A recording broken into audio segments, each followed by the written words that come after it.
not a New Channels production, and New Channels has no responsibility for the content or opinions expressed therein.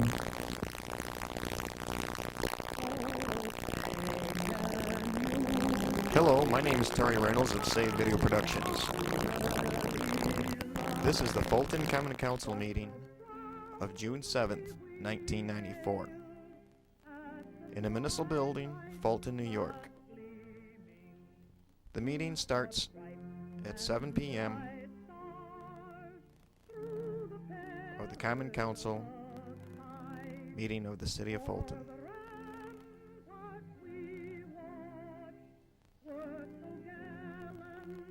Special thanks to Shannon's Hot Dog Stand for their blank videotapes donations that helps makes this program possible.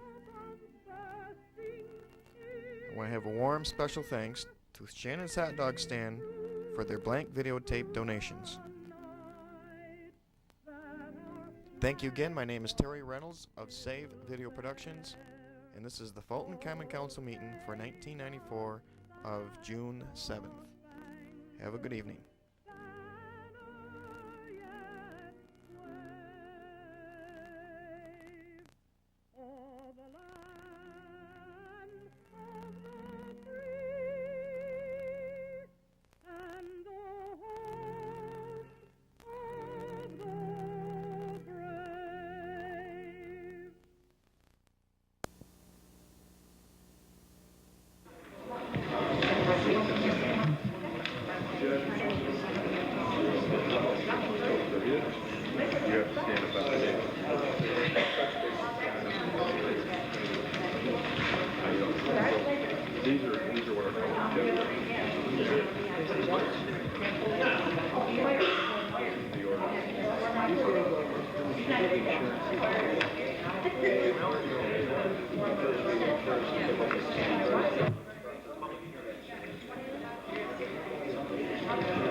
I'm the recreation superintendent.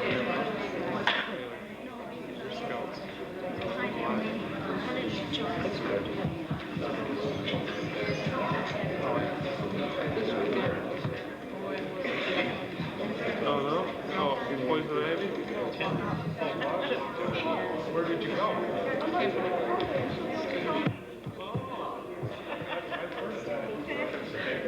I'm safe. Was it like a scout camp for everybody in Single County? So you go 1 week and somebody else goes another week?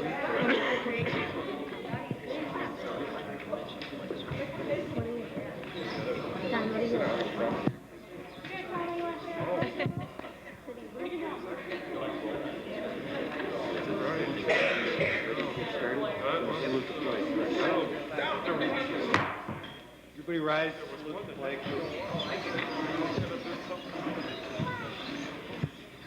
Pledge allegiance to the flag of the United States of America and to the republic for which it stands, one nation, under God, indivisible, with liberty and justice for all.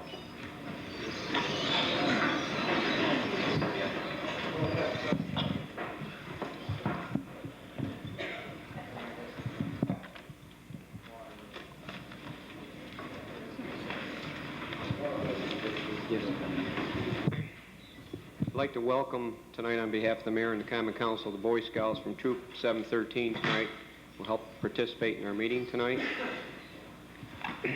Representing the Mayor will be Joseph Pace. Representing Alderman Lincoln will be Scott Heppel. Representing Alderman Tiramidji will be Keith Haas. Representing our Council President Bob Weston will be Dave Lovell. Representing Joseph Cavallero, our 4th Ward Alderman, will be Ronald Clark. Representing our 5th Ward Alderman, Catherine Trowbridge, is Christopher Dean. Representing our 6th Ward Alderman, Timothy Allen, is Jonathan Durfee. Representing our City Attorney, Jerome Marbito, will be Sheldon Patrick. Representing our City Court Judge, Fred Sumner, is Peter Holmes. Representing myself as city clerk is Ben Ryther. Representing Police Chief Mike Stafford is Aaron Stoutinger. Representing our Fire Chief Marvin Jensen will be John Haggerty. Representing our Building Inspector Stephen Lunn is Alan Marlowe. Representing our Assessor Diane Moore is Donald Bartholomew. Representing our DPW Commissioner Raymond Graham is Oliver Tompkins, who is absent tonight. Representing our Recreation Superintendent Barry Ostrander is Justin Engel. Representing our City Attorney, our City Chamberlain James Laboda is Matt Brown. Representing our Plumbing Inspector Brace Talents is Lee Pullen, who is absent. And also our City Engineer, representing Neil Beebe, is Keith Haas. Also, we'd like to welcome Scoutmaster Stanton Ryther, Assistant Scoutmaster Emerson Tanner, and Assistant Scoutmaster Stephen Lathrop.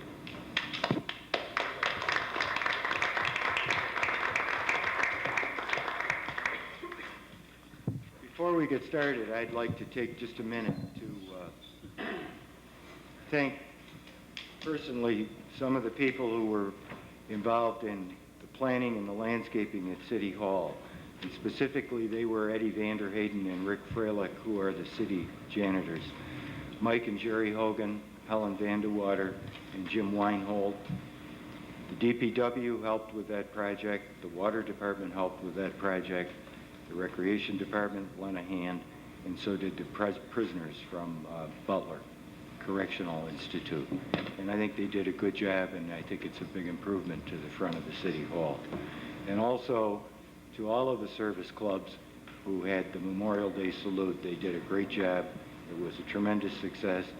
And to our fire department, our police department, and our public works department, as well as our recreation department. I think they all did a great job, and it shows you that working together we can accomplish things. Please call, are there any changes, additions, or corrections to the agenda? Please call the roll. Mayor Bullard? Here. Alderman Lincoln? Here. Alderman Tiramidji? Yes. Alderman Weston? Here. Alderman Cavallero?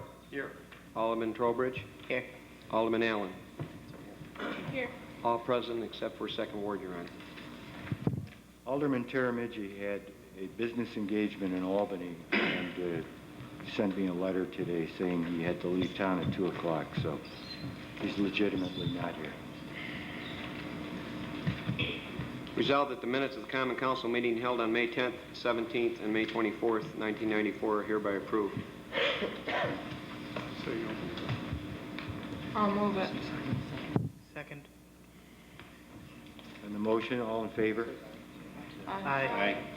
Any opposed? Motion carried. There was a meeting of the council held on May 17th. The clerk was authorized and directed to advertise, receive sealed bids 4 p.m. on June 6th to provide the City of Fulton Water Department with one new and unused tractor loader backhoe in accordance with specifications prepared by our city engineer. Whereas all bids were referred to our city engineer for his review and recommendation. Whereas per his memo dated January 7th, he recommends that the council accept a low bid submitted by Monroe Tractor, Liverpool, New York. Now therefore be resolved that upon recommendation of the city engineer, the bid submitted by Monroe Tractor in the amount of $47,987, being in the best interest of the City of Fulton, is hereby accepted and awarded to Monroe Tractor. Somebody want to move that? Oh, I'll move it. Second. On the motion, all in favor? Aye. Aye. Any opposed? Motion carried. Resolved that the city clerk's report of receipts and disbursements for the month of April 1994 in the amount of $11,090.48 is hereby received, approved, and placed on file.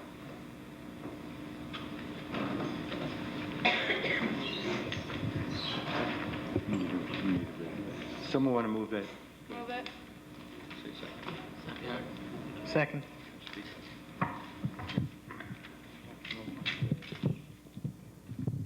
On the motion, all in favor? Aye.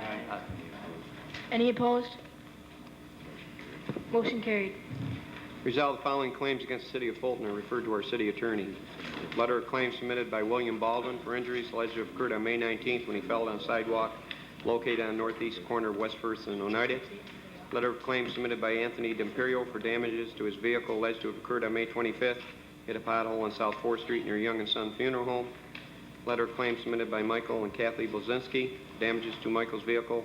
Personal injuries alleged to have occurred on June 4th when he hit a pothole on Wickham Road.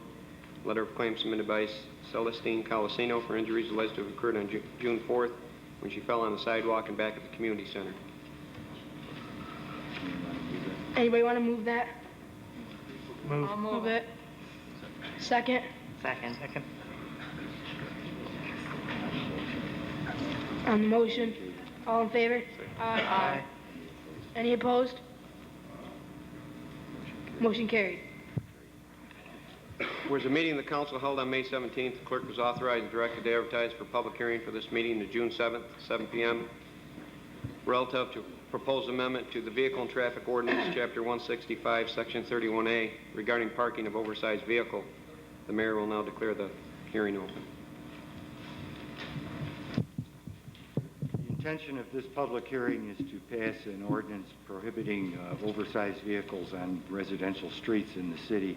This is an ordinance that was passed a few years ago, but somehow was not printed in the code book, and the necessity of the public hearing is so that the ordinance can finally get printed in the code book so it becomes legally enforceable.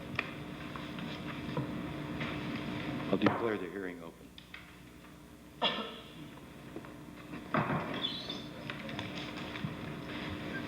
Is this having to do with tractor trailers and cabs? Yes, it is. I have a situation down on 4th Ward where I have an individual that is a truck driver that parks his vehicle on 3rd Street. And I don't see any objection to it for the simple reason is he doesn't park a trailer there, he parks his tractor there.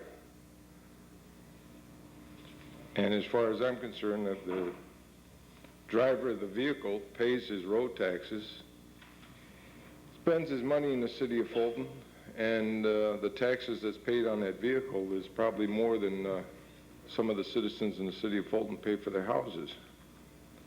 And I think if a man is earning his living, he should be able to park his vehicle in a parking area that belongs to the city. I would say not leave it running, but I would say be able to park it there anyways. Thank you. Thank you.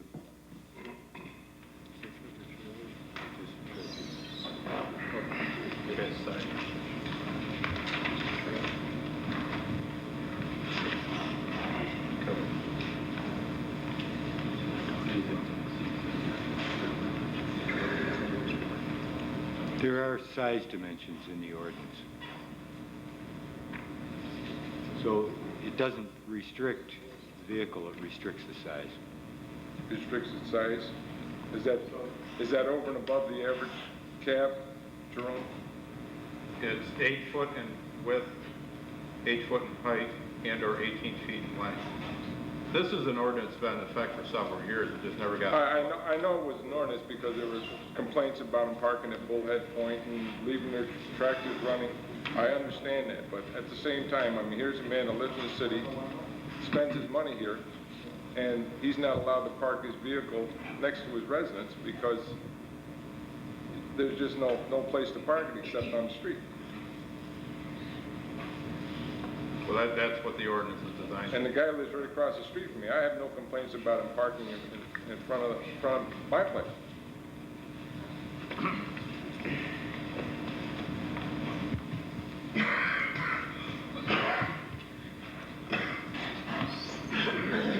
Donna Colida, we have a motorhome, which is 26 feet, and it's in our driveway. Is that considered out of ordinance? And it's way back, it doesn't block anybody's view from the house. You can't park on the street. But you can park in your driveway, no problem. Is this only for trailers, or can we... Alice Sabota. Is this just for trailers and tractors, or is this for traffic ordinance? I see it says, and traffic ordinance. Can I comment on a traffic problem? Mayor? Is it, I was writing as you Oh. talked. If you have a traffic problem, let's deal with it separately and limit your comments at this time just to this, okay? Oh, well, I didn't see any more traffic down here, so I just wanted to know, it's not a traffic problem for me, but for the city.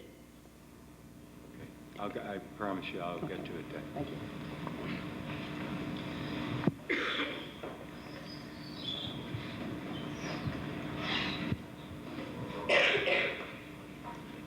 Dave Fonteca, Fox Street. If I understand this right, if you own a motorhome or a tractor trailer, you can park it in your driveway if it'll fit there? Is that how I'm interpreting? You can't block the sidewalk. So if I had a 40-foot rig, I could park it in my driveway if it didn't block the sidewalk? You can't block the sidewalk and you can't leave it running. We had a problem years ago with people leaving. No, I understand that. I just want to clarify. If I owned the motorhome and I pushed it back, that's no problem no matter what the size. Correct? As If far I as own a know, semi, well, I don't want to, under the terms of what's before us tonight, now there may be something else somewhere, and Lieutenant Al is here, maybe he knows something off the top of his head. I'm just dealing with this particular ordinance, okay? Just for clarification. This deals with parking in the street. also, but if I owned a semi and I could fit it in my driveway, tractor and semi, trailer, Well, then I could back it in as long as I didn't block the sidewalk? I don't want to answer that off the top of my head. I'm just saying it No, I'm just doesn't, curious. it doesn't violate this particular ordinance, because this particular ordinance only deals with parking on the street. Thank you. Another thing, some of these conversion campers with the raised roofs are over 8 feet. So if you get people driving around town parking on the street with a conversion van with a raised roof, camper top roof, you're illegal. I just want you to consider that.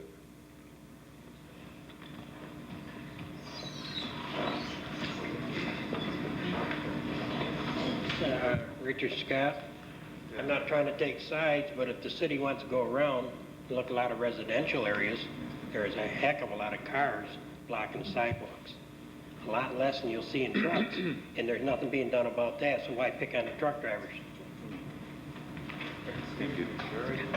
Is that a law right now that prohibits people from parking over a sidewalk with cars? Yeah. Yeah. Yeah, that's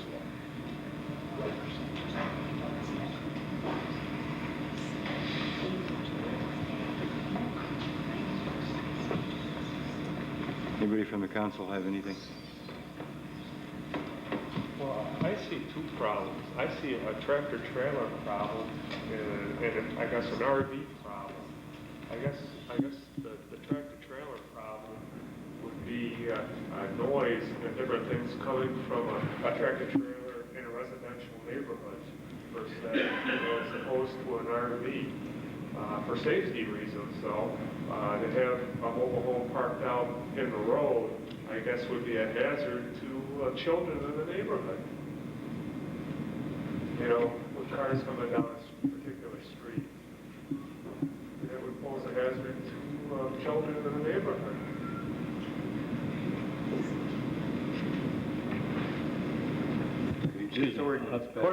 According to the ordinance, it just deals with tractor trailers and buses. That's all they're addressing here.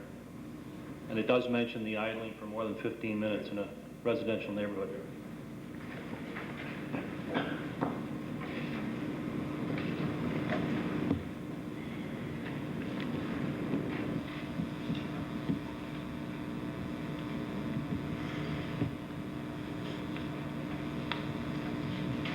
Okay. Somebody want to move that? There's one more question. I'm sorry. Yes, Mr. Scott. Not to interrupt again, there is already a state law, and it runs on all your superhighways and everything. These big rigs and everything got a 5-minute running period. And they extend it for some of them that do have air conditions in them for food processes. Other than that, there is a state law already for this. So we don't have to have a city law for it. You're talking 15 minutes, they're already on the books. All we got to do is enforce what we got. I think the purpose of this, bringing up this tonight, was to actually get it in the code book. Is that right, Jerry? That's correct. Yeah, this was passed in 1989. It was just inadvertently not put in the code book. So this is really just a formality to go over the original resolution and then just approve it and put it into the code book.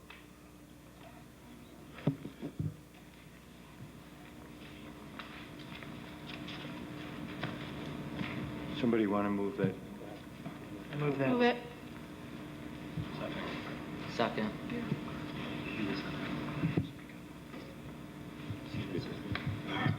On the motion, all in favor? Aye. Aye. Any opposed? Motion carried. Meeting held on May 17th.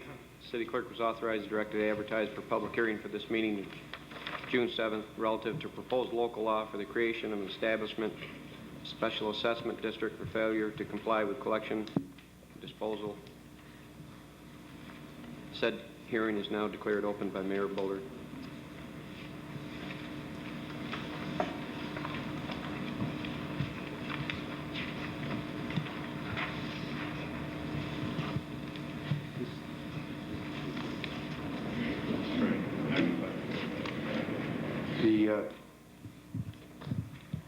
This hearing covers the penalties for not complying with the new garbage ordinance. And basically, the penalties are exactly the same as the old ordinance. The only purpose of this is that we have to conform this local law with the local law passed at the last meeting because we changed the numbers of the legislation that deals with the collection of garbage. So this local law is basically exactly what was passed a few months ago, just changing the number of the sections. The content of the legislation is the same. Declare the hearing open.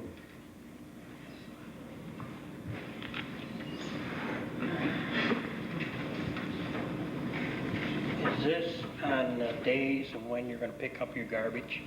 Is this going to be included with this? That's part of what's covered. Well, we already got laws in there where it says 6 p.m. the day before. And we used to have for years have a day where we picked up garbage and then we had a day we picked up rough. Now we have where this 6 p.m. the day before, we have people go out, the garbage man goes out in the morning, in the afternoon, they're putting garbage on the street. This law's been in effect and nobody's been pushing it. It happens a lot in my neighborhood.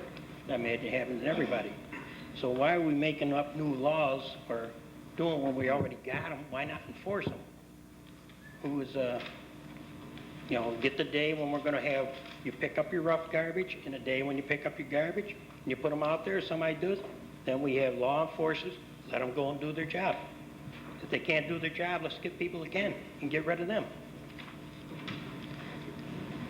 Jerry, do you want to speak to that, or can I make a statement to that? Yeah, go ahead. The reason for that is before the rejection notice went through the court system, we've had a little bit of difficulty at this point with getting some of the stuff passed as stringent as maybe we want it to be. Right now, it's taken out of the court system. The people are giving a letter to comply within 7 days, and then it will be, upon resolution, especially assessed to their taxes. So that is the reason for it, that will be dealt with, and we will collect the fines, and the people will know that we're serious. There's been a lot of holdup at the court system at this point. How long do we got to wait for this? Well, this is different. It is going to, if passed, it would be effective immediately. It's like buying a new pair of shoes every time you get one and it's breaking period. We got laws. Why don't we enforce the old laws before we get a new law? Well, we did everything in our power to enforce them. It was when we get to the court system that it was up to the people there to assign a fine, and the fines weren't being assigned. It wasn't productive. We're trying to make it more productive. But no guarantees. No, there's no guarantees of life. We feel strongly that this is going to work very, very well, and we're going to stick by it and make them comply.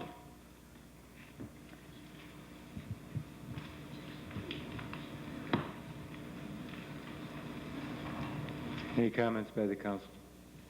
Yeah, I think that the biggest problem that we face here is with the absentee landlords. You know, and we have to do something to strictly enforce this garbage program that we're instituting and keep up to date on it. Now, we have a garbage enforcement officer, Raymond Graham. who I believe, or someone from his department should be out monitoring the city and finding where these problems are before I get a call from a concerned neighbor telling me that we got a garbage problem at the corner of Kellogg and 3rd. And I think that we have to start enforcing those things and maybe getting more people involved with the enforcement so that we can get the city cleaned up.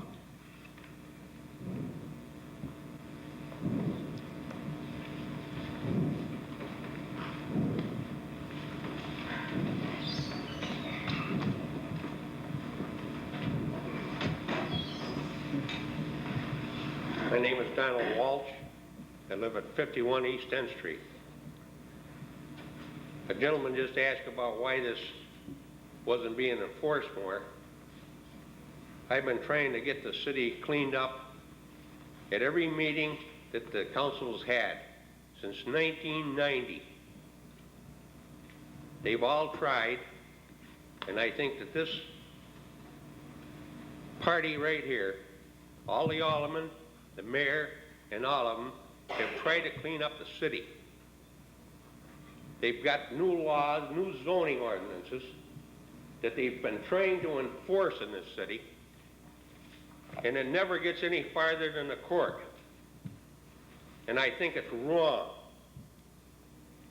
And I've had more dealings about this garbage than anybody in this audience, trying to get the city cleaned up. And I think it's about time that somebody started helping these people right here do their job. You can go right down through the city of Fulton right now and see that it's a little cleaner since they've been in office. And they're trying to do their job. Thank you. That's all I got to say. Thank you, Mr. Walsh. If I can clarify something, John, when I was campaigning, I did go to Mr. Graham, and I saw a pile of violations that he had gone around and placed on people that left garbage at the curb. Along with the notice, Mr. Graham had to take a picture, which cost the city $1 a picture. These have sat in his file about this thick, about 4 or 5 inches thick, and that one fine was brought forth through the court system in order to pay for the picture or anything. So I can imagine maybe he got a little discouraged. And that is the purpose of this new law, is to take it out of the court system, and we do want to do our job. No, I concur with that. And I know I've called Buck on several occasions, and he's gone over and issued violations. What I'm saying is, you know, we shouldn't have to get the calls on garbage. There should be somebody out kind of policing the city, writing violations as they occur. Well, I think this law encourages that. Right, and I hope that's what this will do. I agree, John. Because, and no offense to Buck, but he's the department head, and there's only so much time in a day, and he hasn't got the time to be running around giving people going through violations and different things like that. I think we have to get a couple other people involved in it, maybe one on the east and one on the west side, and start cleaning the city up. I'd volunteer.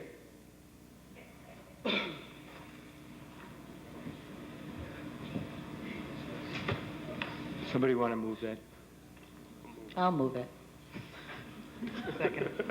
Never failed. If I look left, it comes from the right, and if I look right, it comes from the left. All right. Does somebody want to second it? I think we'll get 5 seconds on that. On the motion, all in favor? Aye. Any opposed? Motion carried. This meeting held on May 17th, City Clerk is authorized and directed to advertise for public hearing for this meeting of June 7th relative to proposed amendments to zoning ordinance of the City of Fulton as recommended by our Fulton Planning Commission. Mayor Bullard will declare the hearing open. The purpose of the public hearing is to change the ordinance to include what's known as a site plan review and to eliminate the section pertaining to special use permits. Declare the hearing open. Joe Langlois, 30 Morin Drive. Is this all that you're looking to do, is go with a site plan review, or are there other changes that you're looking to implement to the zoning ordinance? And what did the zoning board have in regards to their input regarding this issue? Aren't they the people who typically are heavily involved with this as opposed to the Planning Commission? The zoning board, you mean the zoning board of appeals? Right. No, they hear, the zoning board of appeals only hears instances where someone doesn't comply with the zoning ordinance. The review comes from the planning commission. And the elimination of the special use permits, is that to eliminate areas that are zoned for particular residential and then somebody's looking to do something different in that area, such as like a multifamily?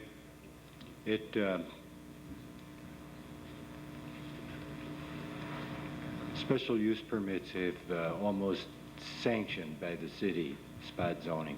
And so, yes, your analogy is correct, and it goes even farther. Thank you.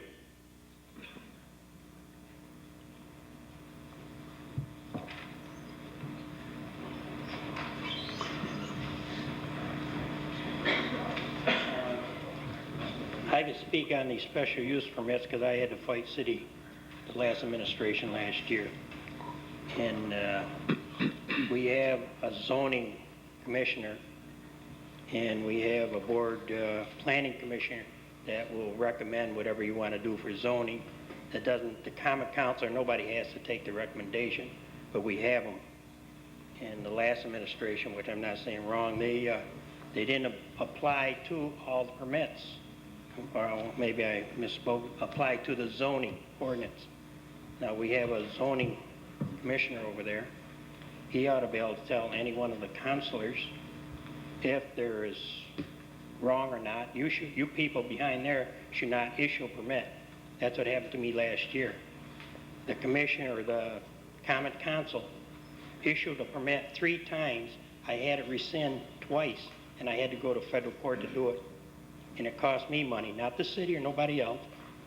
And I can't speak for the man himself, but he told me that they were illegal by not going through the zoning commission properly. So I think the common council should be out of all the zoning, leave it right to Mr. Lund. So. Thank you. Anyone else? Declare the hearing closed. Someone want to offer that? I'll move that. Second.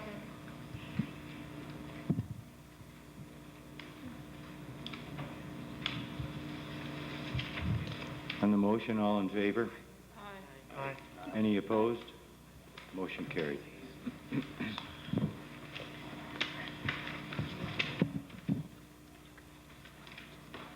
Resolved that this common council hereby accepts the fee proposal for the trapping of nuisance animals submitted by Richard Allen in the amount of $30 per animal. This is to augment any raccoons or skunks, those kind of things. You have to be licensed to trap them. Someone want to offer that? I got a question. I'm sorry, go ahead. Is that the going rate, $30? I think that's what all of them are charging. There are 2 or 3 people that do that for us. Now, they're just assignment contracts. Someone want to offer that? We moved it. Chris moved it. Second.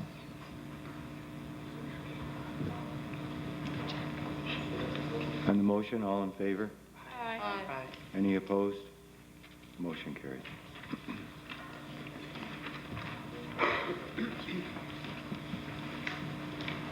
I hereby certify that I have compared.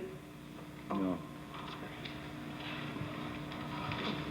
Resolved that this common council hereby adopts the City of Fulton Industrial Pre-Treatment Program Enforcement Response Plan effective June 23rd, 1994. Per the letter of approval from the U.S. Environmental Protection Agency dated April 1st, 1994. I'll move it. Second.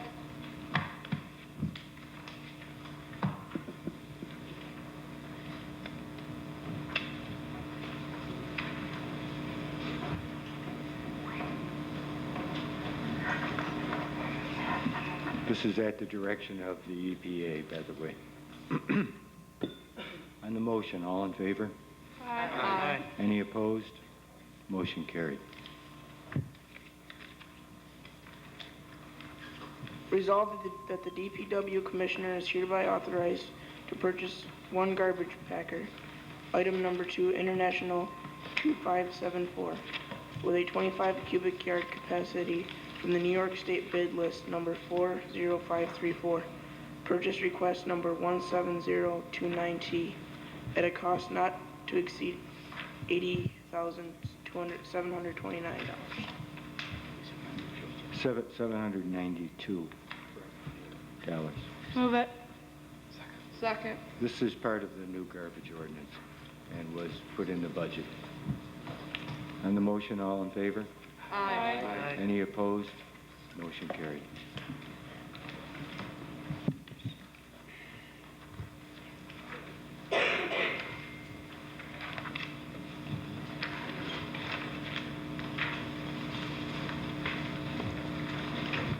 Your Honor, I need I need a date to open these bids. I just have a blank here. 3 weeks. 21 days.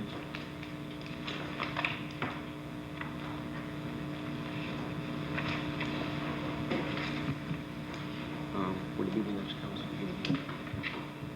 It would be June 7th. Today is June 7th. It would be June 21st. We can do it June 28th.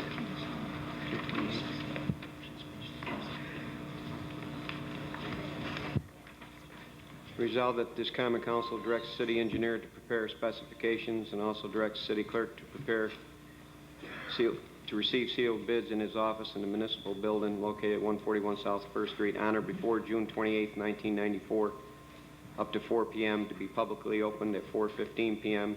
in the common council chambers of the municipal building to furnish the city of Fulton with one new and unused recycling vehicle in accordance with specifications prepared by city engineer Neil Beebe. Neil, would that be sufficient time, June 28th?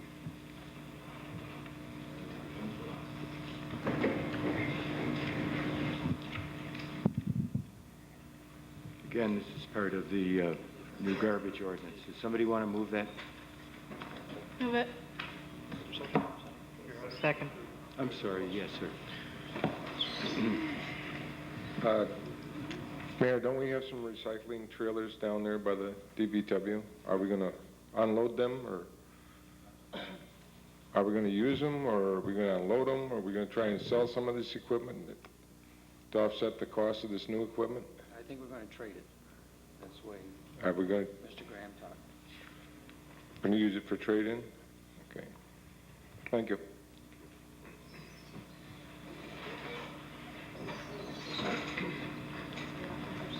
Somebody need a second? Second.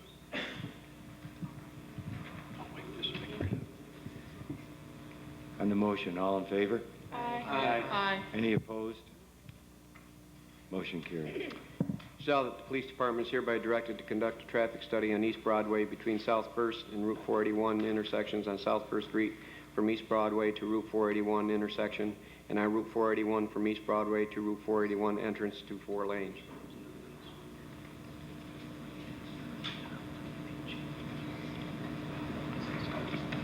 I'll move it. Second. Need a second. Traffic study is suggested by Alderman Cavallaro as a result of the River Glen Mall, the Nestle expansion, and the traffic on South 1st Street. Mr. Mayor, I'd like to make an amendment to that resolution, if I may. And that being as a result of the traffic study, a consideration to reduce the speed limit from Division Street to the 4-lane of 481 from 35 to 30 miles per hour. Aren't you, I understand what you're trying to accomplish, but aren't you trying to prejudge the study?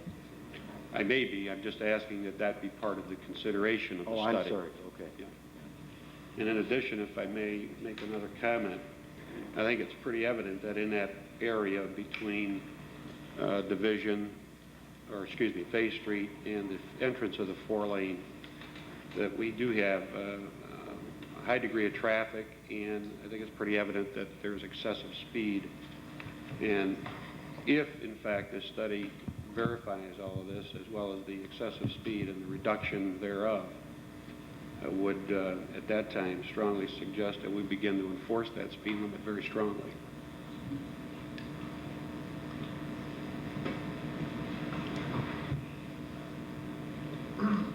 Okay, was that one or two amendments? One amendment. Consideration of reduction of the speed limit. Okay. Along with this. Excuse me, Your Honor. Could I ask a question? Joe Aiello. Does the state set the speed limit at 481, or is that something that the city does within the city itself? I'm not sure what the format is and how you go about changing that speed, but I believe what would have to happen is the state would have to have some input on the speed reduction. Because our traffic study would be presented to them for verification. Right, because I have a similar problem with speed over on Route 3, and with the addition of the Y and the central tractor and different things that are happening over there, I've had a request from Lyle Wilcox, director of the YMCA, to have the speed limit reduced. I think it's 45 now, and they would like to see it reduced to a 30. Or maybe it's a 35 or 40 reduced to a 30. So, you first need to, you have the language for that amendment? I didn't hear from Division, speed limit from Division to... It starts at just past Division Street to the entrance of the 4-lane of 481 that is now 35, to be considered to reduce to 30 as a result of the study.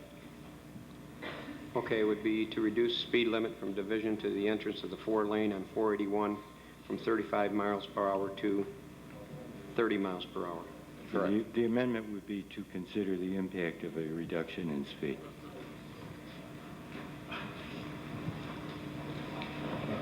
Is that correct? Correct. You want to move that amendment? I'll move it. Second on the amendment?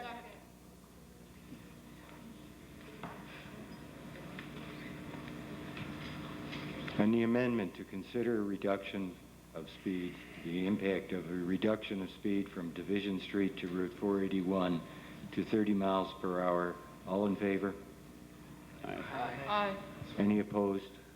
The amendment is carried. Now on the motion for the traffic study.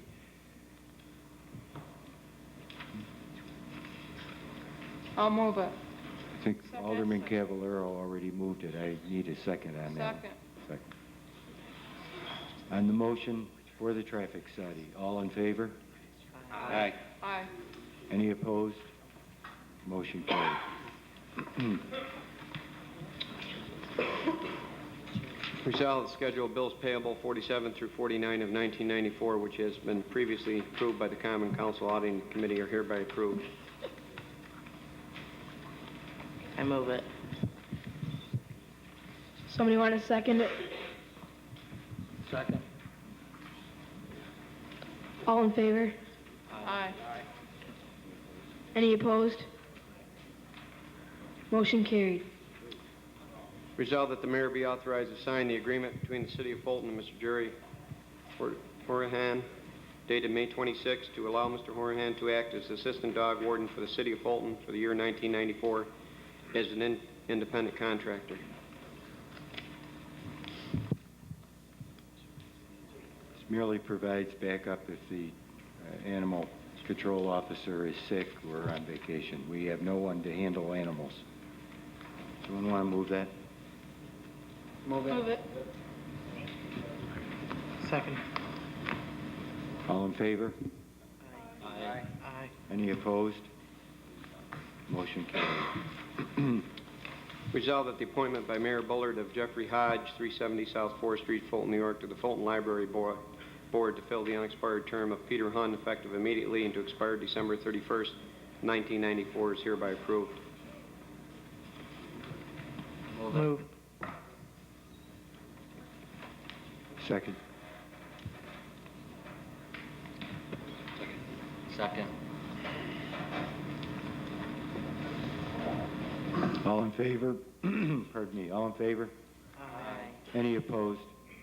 Motion carried. Notation that the appointment by Mayor Bullard of Werner Drone, 172 South First Street, Fulton, New York, to the Civil Service Commission to fill the expired term of Joseph Barber Gallo, effective May 31st, 1994, and to expire May 31st, year of 2000, is hereby entered into the minutes of this meeting of June 7th, 1994, as a matter of record. Mayor, I'd like to say that I think they're both excellent appointments. I'm pleased with both of them. Mr. Hodge, of course, is employed by the Community Development Agency, and the library is always looking for help. That's a historic building. It was built through a gift of Andrew Carnegie. And perhaps with Mr. Hodge on the library board, we'll be able to get better coordination between the library in the city and perhaps an opportunity for a potential grant in the future. Regarding Mr. Drone, I think all of you know that Mr. Drone was formerly a mayor for 6 years. He was very candid in our recent campaign and indicated he would help in any way he can. And he has, in fact, done that. And I'm very grateful for his cooperation in accepting this appointment.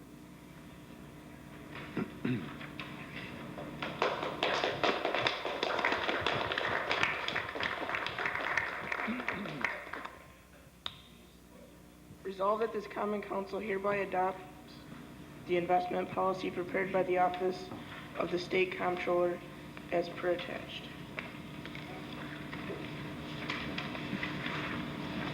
Move it. Second. Second. The city has always had a very conservative investment policy and has always complied with state laws with regard to its investment. The state controller suggested after the last audit that we adopt the model investment policy so that it becomes part of the rules in the city, and that's what we're doing. Pardon me. On the motion, all in favor? Aye. Any opposed? Motion carried. Resolved that the city chamberlain is hereby authorized and directed to transfer $550 from the A1990.49 contingent account to the A3620.47 building zoning and handicapped inspector account to cover the cost of boarding up and securing the structure located at 120 West First Street.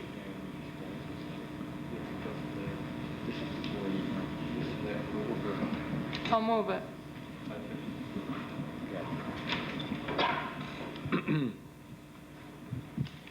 This is the cost of boarding up 120 West First Street. It'll ultimately be charged to the property and collected in the taxes. Need a second? Second. Second.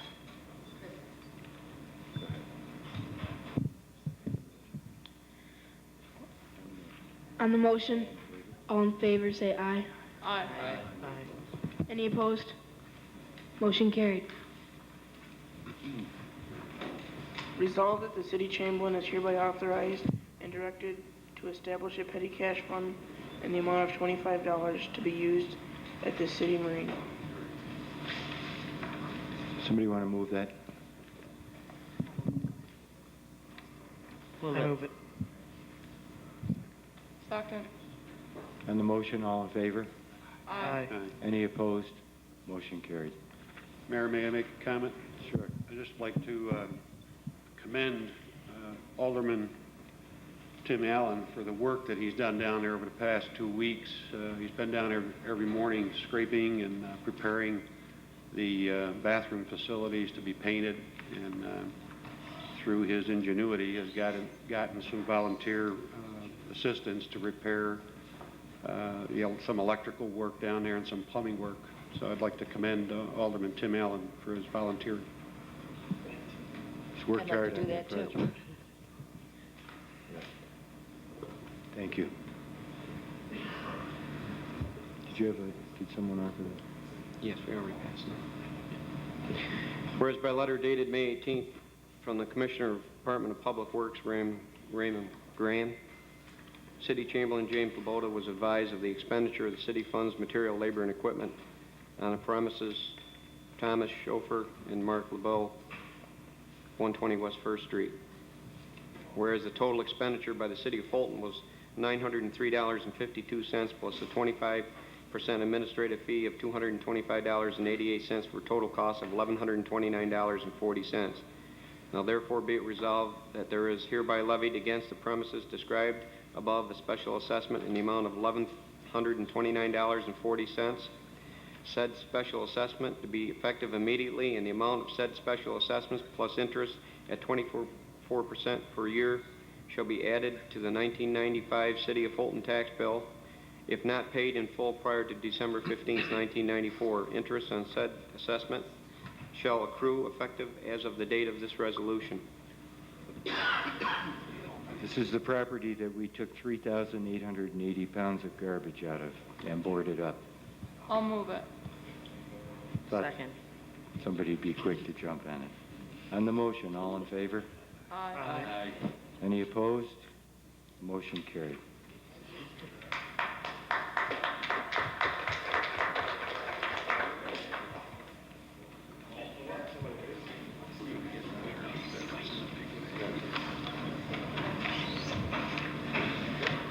I'm sorry, I didn't see you raise your hand. On these severe cases, is there a law against it? We can't publicize the people that own these? You give them their name, address, and where they live? You know, Thomas Schaffer and Mark LeBeau, Central Square. No, I just think... Public information. No, I haven't seen anything, and I see these things, because they're doing this in a lot of different ways. And maybe sometimes if you shame these people, they'll look into their own matters too. Good idea, Mr. Scott. Mr. Scott, this is one example of what we're talking about with the new garbage ordinance. This is exactly what can happen. Yeah, okay. Is that property Sure. tax delinquent now? I don't believe it is. Mayor, I think if it is, it's not for more than 1 year. Thank you. I think that S&L Properties, they may have disbanded.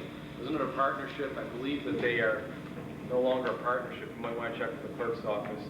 And they may have filed a certificate of discontinuance. Well, we checked, saw whose name the deed was. That's who owns the property. They went bankrupt, but that has no effect on it. So what's the chances of actually recovering these monies? Well, it's going to be added to their tax bill. So by the end of 1996, it will have to be paid, or the city has the right to foreclose its tax lien. Just like if you don't pay the tax on your house. Right. Then the city will own the property.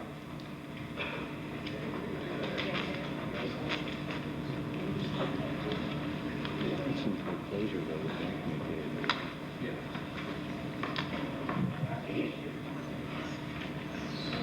Next. Resolved that this common council hereby accepts the proposal submitted by the Fulton Rotary Club dated May 12, 1994 to adopt a highway on Route 3 from Bullhead Point to the city line.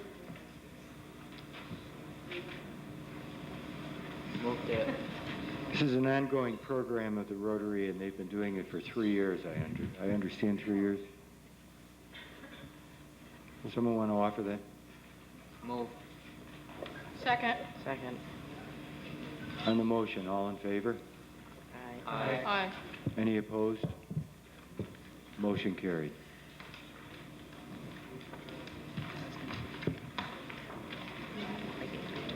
I have one other issue that has come to my attention. It's not on the agenda, and it involves the softball league, and I'm wondering if someone here would like to represent the softball league.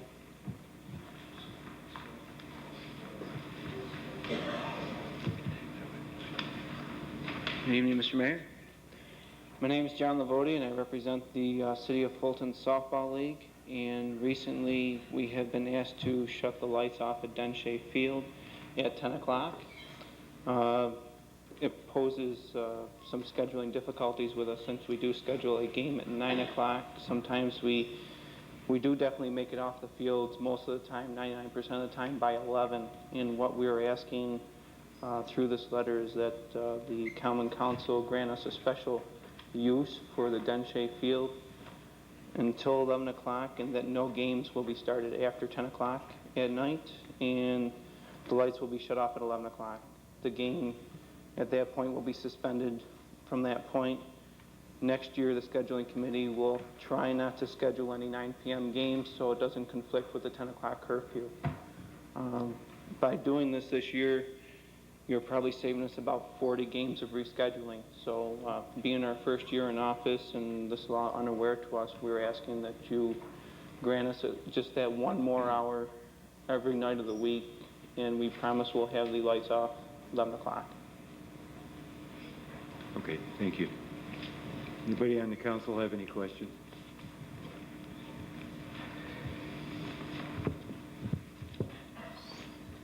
I have a question about the, when they start enforcing the Labor Day water bill, garbage. No, Okay, they read my can we talk Oh, about you're his not issue first? Yeah, he's... Oh, I'm sorry. Yeah. I thought he was done.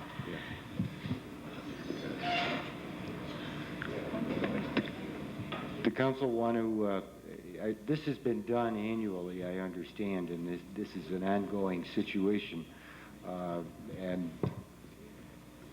the softball league has, in fact, been operating till 11 o'clock in that park most of the time. Most of the time, yes.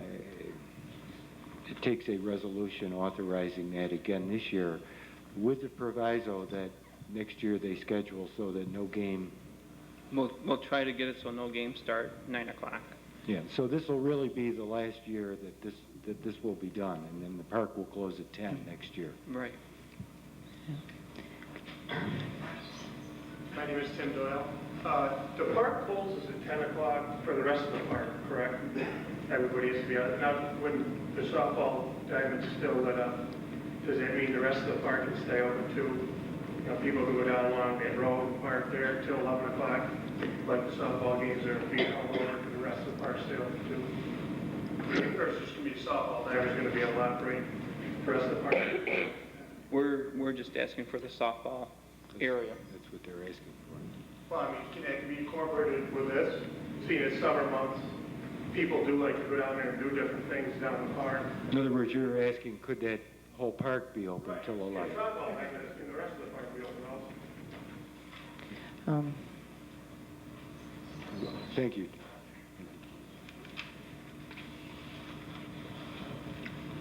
If that, I think that's a great proposal in their effort to try to correct this next year. So I know that the effort by the present board and Jim Taramigi and the umpires to get this city softball league up and running has been fantastic, and I hear you got a great turnout. So, you know, I'd like to work with them. I concur. I think they've done a wonderful job, and I love that they came with a solution for next year. We often don't hear that. I think it's wonderful. I think we will take the neighbors into concern. I think 11 o'clock is fair. I think the neighbors, I hope the board would be willing to work with any of the neighbors.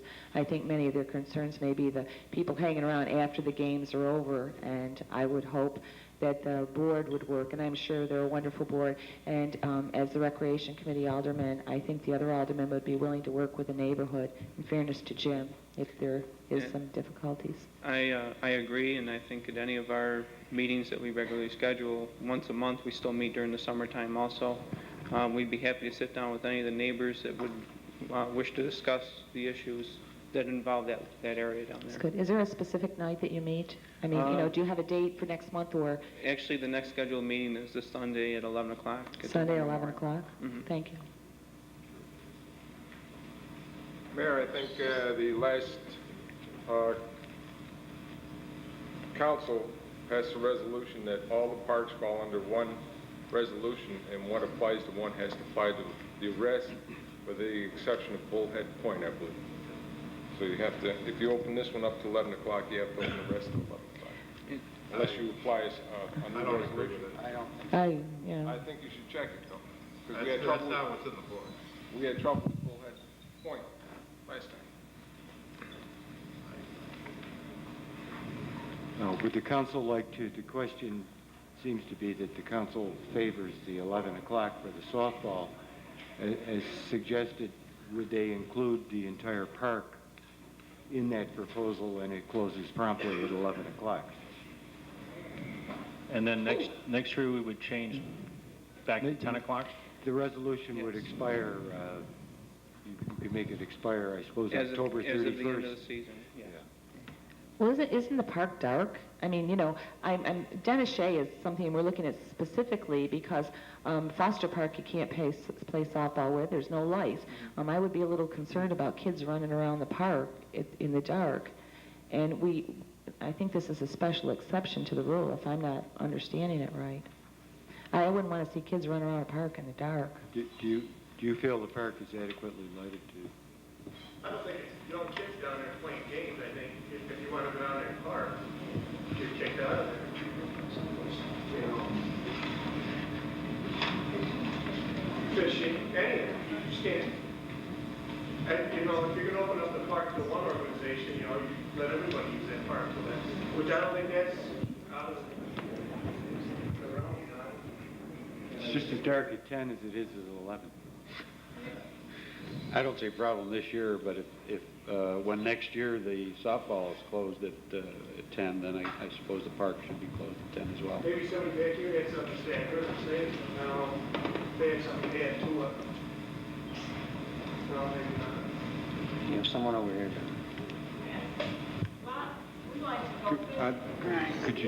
I live on the second ward. We like to go fishing at night, and I feel that I should be able to go out on the lake and go fishing and take our boats and go fishing at night.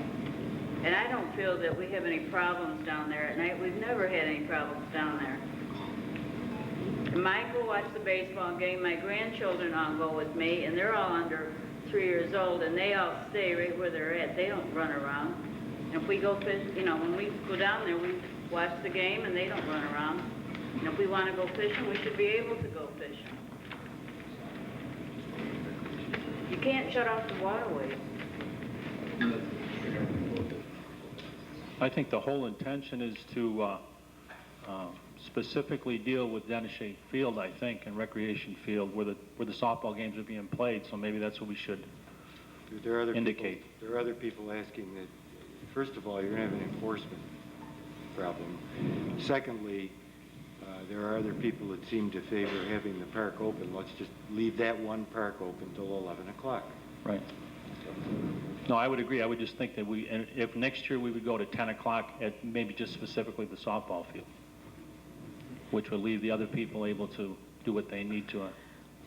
Now, the resolution, if you approve it, would only be for 1994, and then next year you have to address it then. Okay. Jerry, is the waterways at all affected by the park? I mean, are the waterway, the shores closed at 10 o'clock normally? The ordinance just says playgrounds and recreation areas. Right. It doesn't really. I didn't think that was the. So you can't fish on the shoreline either because the officers come down and make you leave. I didn't know that. But you can fish off the bullhead, though. That's not part of the park, per se. Not the way this is worded. Right. Does somebody want to offer that?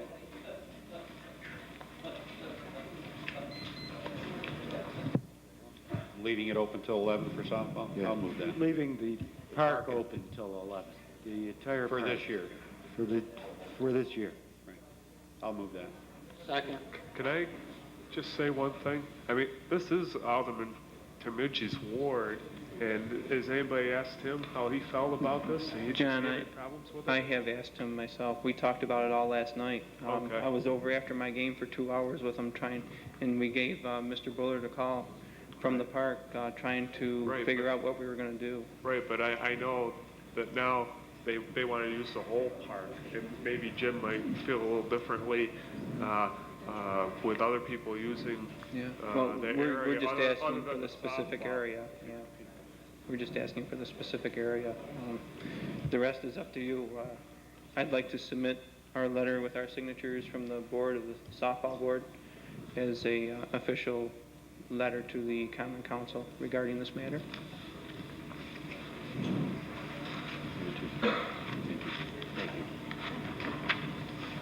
We have a motion and a second on the motion. All in favor? Aye. Any opposed? Motion carries. Thank you very much. Now, I believe there was a question. No, I'm confused because she's been answering. I don't know if I'm confused or not. The water bills are going to start in September. The garbage tax price is going to be attached starting September 2nd. When they're using this study now to put the $5.50 a month, we start September. Now, my water meter just got read yesterday. I'll be paying that one in July. Now, when it gets read in September, that payment will be due in October 20th. Now, how are we going to get that $5.50 for that area in there and still be covered with the... It'll be prorated from September. So it will automatically, everybody will start on September 2nd regardless of when the water bills are read or anything else? Okay.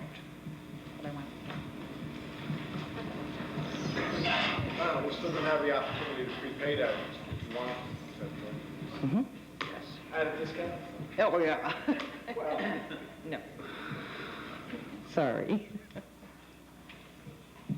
Anyone on the council have any other business?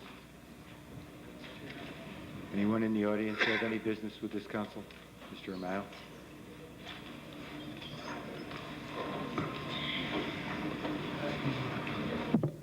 Tony Amayo, Recreation Department. I know you already voted on softball, but those people that are playing down there, 700-800 people, are paying a user's fee down there for the lights and whatever. And right now, we don't want to disrupt the league, because right now there's $29,000 that they put into the city treasurer that's going to improve the parks over the next couple of years. So we don't want the teams to get mad and take off, and then we end up with nothing. But I just wanted to understood that those players are all paying a fee to play down there. Thank you. We appreciate that. Thank you, Tony. I knew there was one more question out there someplace. It's about the traffic. Is the city in charge of the, the new detour where you're going down Route 57, or the arterial, and going into the old Route 57? Is the city in charge of that section of the road? The state. The state? Because that's a very dangerous spot. If you've been through there, there's a deep hole where the pavement ends and the dirt road begins, and now with the trucks, and there are a lot of trucks coming in from Oswego, and I'll tell you, I almost got clipped the other day going for gas over there, and it's dangerous because if you hit that deep pothole, so if the state is doing it, how do we get the state to take care of it? Okay, where's the hole located? It's where the pavement ends, and the dirt, it's part of all that turn, and people are just going over where the pavement is. Where Van Buren Street is? Right. Is that Van Buren Street? If you're going north and turning off onto Old 57, next to the Tarvia, the dirt area is a rather deep hole. It is, and it's getting deeper every rainstorm. I'll see if the state will put a temporary patch in there. Somebody will, thank you. Because it is getting very dangerous, and today I noticed when I went up there were about 5 trucks in succession, and they're so large they push you over where you have to almost hit that hole, and it's just dangerous, very dangerous, especially now with that detour probably going to last half of the summer. Thank you. Mayor, is it possible, in regards to the poles at the west side parking lot, they're still there, and I know that Jimmy was going to maybe mention something to you, Jim Turamich, with regards to those poles. They're all bent, and we had talked about this previously, about having them removed. I think that we had mentioned it, and I don't know what the decision of the council was. They're all bent, and I talked to Mr. Ted Lebro, and he indicated he didn't care if the poles were removed. They're on his property, and they weren't even put there by Mr. Lebro. So if we could, the way I look at it is if we could open up that entire parking lot, that way we can get cars from West 2nd Street over to West 1st Street. I think it would be a lot easier for parking also.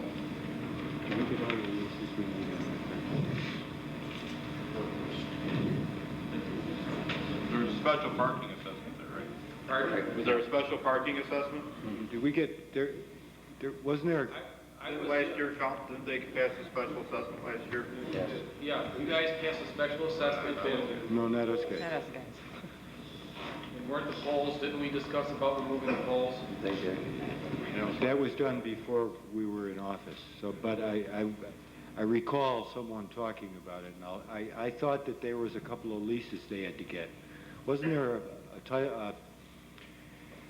There were leases that were discussed, but nothing has ever been prepared by the city. And, you know, leases in terms of, we would execute a lease if the city would remove snow. I think that was discussed. Yeah, remember there was an issue, someone was trying to figure out how to do it. I said, why not a lease? Yeah. And I'm just wondering if you know, look, if the city wants to keep the poles there, you know, so be it. The poles can just remain in their bent shape. I'm just wondering whether or not we can have the poles removed and open up the parking lot for everyone to use. yeah, I'm sure we can. Doesn't matter to me. No, but what I'm asking is, when you get into overnight parking and snow removal, and because you've got individual properties that make up that parking lot, you either have to plow around them, or the police will ticket a car for overnight parking, and it turns out it's on private property. And I thought the whole plan was contingent on the whole plan of removing those poles was still contingent on getting leases. I didn't understand it that way. Okay. My understanding was that I would be willing to sign a lease. I know you indicated Willing to sign a lease, and I think Mr. Lebro, but I was asking the city because I spent quite a bit of money on snow removal, not only for myself. Sometimes Mr. Lebro needed snow removal. Sometimes the barber next door had an individual remove the snow, and I picked it up. There was a lot of snow this year. I don't mind signing a lease, okay, but if the city can come through with one of their large plows and remove the snow with one big swipe, that's helping out a number of business people in that area. Because right now, when I go back there, a lot of people parking on my lot without permission. I don't care. I mean, they're all parking all over the place throughout the day. Jim's, you know, you go there for breakfast, Jim's has a number of people. I don't care. If he's got to park there, it's fine. But we'll get the poles out of there. If you can get the posts out, they're embedded, that would help out a lot. So that way somebody remove one of the poles. Right now, there's only one small access to, you can drive your car through from West 2nd to West 1st through the opening next to Jim's. So someone can use self-help and remove the poles themselves. Volunteerism. Thank you. Motion to adjourn? Just before we adjourn, I'd like to thank Keith and Dave for sitting here with me, and also thank all the other scouts for participating, and their leaders too for bringing the scouts to us tonight. And please feel welcome to come to any one of our meetings.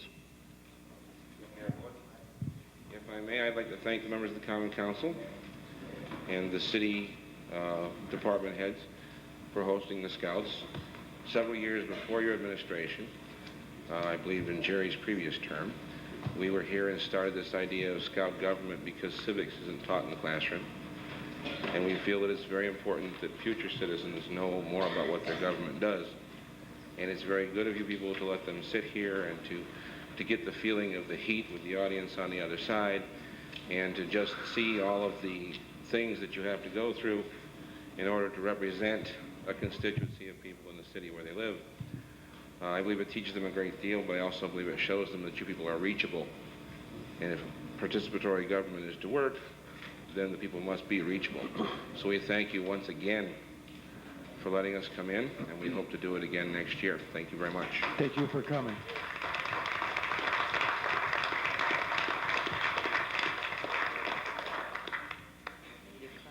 Motion to adjourn? I move it. Somebody want to second that? Second. On the motion, all in favor? Aye. Any opposed? Motion carried. Meeting adjourned.